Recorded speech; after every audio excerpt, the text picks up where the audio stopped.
Bwabanga afudde kitalo nnyo naye tulinda obubaka obutuufu obuvira ddala e Roma nga buyitibwa Nuncio otuukeko ffe bishops tulyoke tulangirire byonna ebiriwo naye so far the Nuncio confirms that the Pope has done. What follows next? We shall see what follows. How I don't know whether I also die or not. What follows? What follows? The arrangements are made. How the Pope is buried. It's in the like of people like we have Katabazi here. Where is he? Has gone. They have the arrangement of how to bury the Pope. We shall again be informed about how it goes. So be patient. Don't rush things. In the event, supposing I die when I'm going. You're now asking me, will you go to Rome? Will you do this? Will you sneeze? But that is by the way. But in the event that he dies, then we shall be informed what is going to happen. Thank you so much.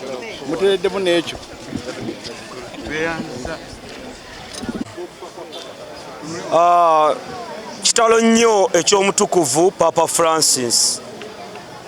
Nze Papa Francis nina omukisa nti bwe nali nsoma mu seminaari enkulu e Katigondo nali omu ku bayizi abalondebwa okujja wano ku Lutikko e Rubaga abaseminaariyo okumusisinkana.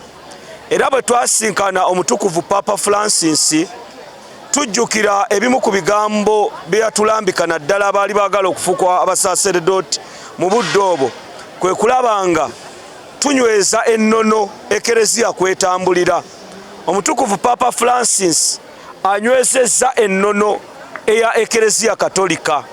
Ffe ng'abakkiririza mu Yesu Kristu tuli mu mbeera ey'ekinnyikagobe okulaba nti Papa waffe gwe tubadde tusabira Omukama abeere ng'amusuusa amugye mu bulamu bw'ensi eno.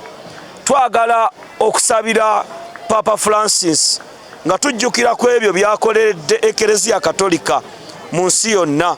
Papa ye mulangira w'ekereziya era ffe ng'Abakatuliki mu kaseera kano omukulembeze w'ekereziya katolika omukulu ng'atuvuddeko tuba tetulina mukulembeze atutwala mu nsi yonna.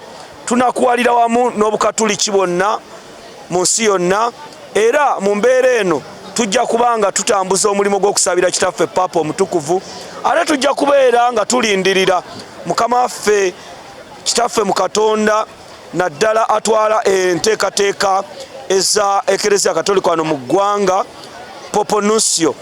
Enteekateeka zanaatuwa okulaba nga tugoberera ffe ng'abakkiriza tujja kuba tuzigoberera. Tusaba Mukama Katonda omwoyo gwe agw'ekiwummulo eky'emirembe asinzire ku ebyo byakoledde ekereziya katolika amusaasire. Jangu oyogereko eri eggwanga. Erinnya nze Ssemambo Edward nga ndi munnamateeka mutendeke ate nga ndi mumegganyi wa Ssaabasajja Kabaka wa programu entanda ya Buganda mu 2008 nga nakiikirira kya Ddondo. Naye ensonga y'okufa kwa Papa etukubye wala nnyo. Naye ate mu Bayibuli nzijukira bulungi nnyo mu kitabo Pawulo ng'awandiika ebbaluwa n'awandiikira Abagalatians alina we yatuuka n'agamba nti ensigo okumera ate esooka kufa. N'olwekyo obanga tosize ensigo era nga tefudde mu ttaka tesobola kumera era mu mbeera y'emu.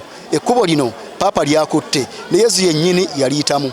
Terimanyirika kyo buli muntu akimanyi kuba ne Yesu yennyini bwe bali banatyo muwaayo oba okuttibwa yatuuka nayawula ku bayigirizwa nadda ebbali nga tugambe yennyamidde era yeeraliikiridde olw'okuba nti Yesu naye yalinamu ak'obuntu.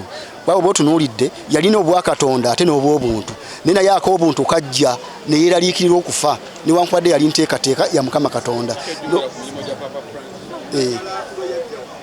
Papa Francis ekisookera ddala olunaku lwe yajja wano yali bagirangire okubeera public holiday era twatambula ne tutuuka ne mu Nalukolo nga wonna wonna kuba yakyalawokko ng'agenda okulambula bano bakateyamba naye essuubi lye yabawa lyali lya kika kya waggulu era yabazzaamu amaanyi nga balabye ddala nga Katonda abasemberedde. N'olwekyo tujja mujjukira era tujja mumiisinga nnyo. Ndi Ssemambo Edward ate nga nenda kwa Lord Councillor.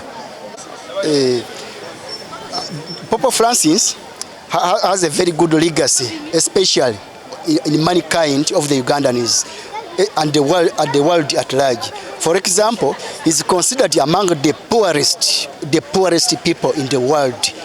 he had the access to accumulate wealth, but because of his humankind or mankind of that person and the sacrifice or the spiritual sacrifice he has towards the subjects or the Catholics and the world at large, he managed to sacrifice the little he has or he had to the rest of the people who are suffering, especially the orphans.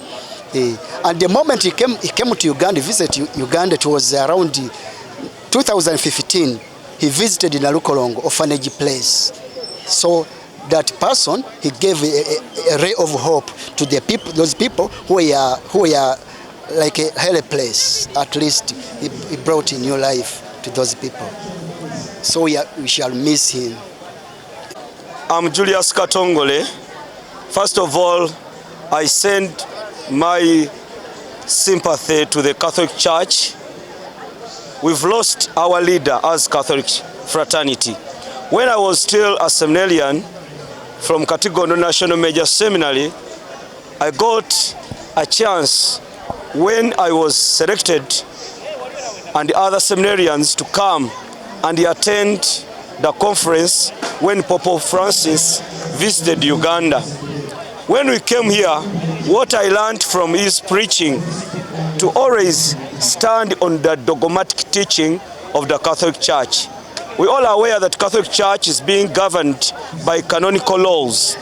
When you sit down and analyze his leadership has been in conjunction with following the canonical teaching of Catholic Church. We would like to extend our sincere gratitude to the Almighty God who sent Pope Francis to serve as a minister in Catholic Church.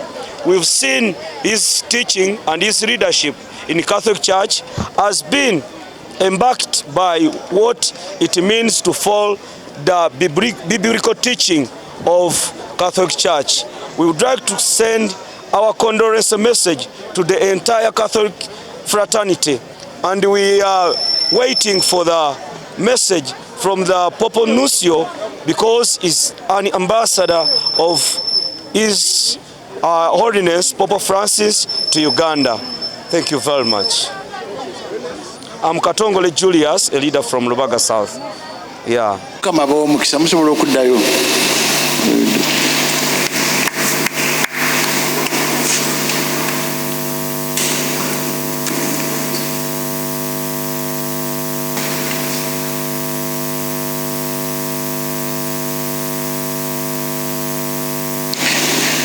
Ebigambo ebyo babuulira bibadde bingi, mubiwulidde mu bakulembeze baffe bano n'omugenyi waffe w'enjawulo naye ayogedde bingi nnyo ebitukwatako n'okutubuulirira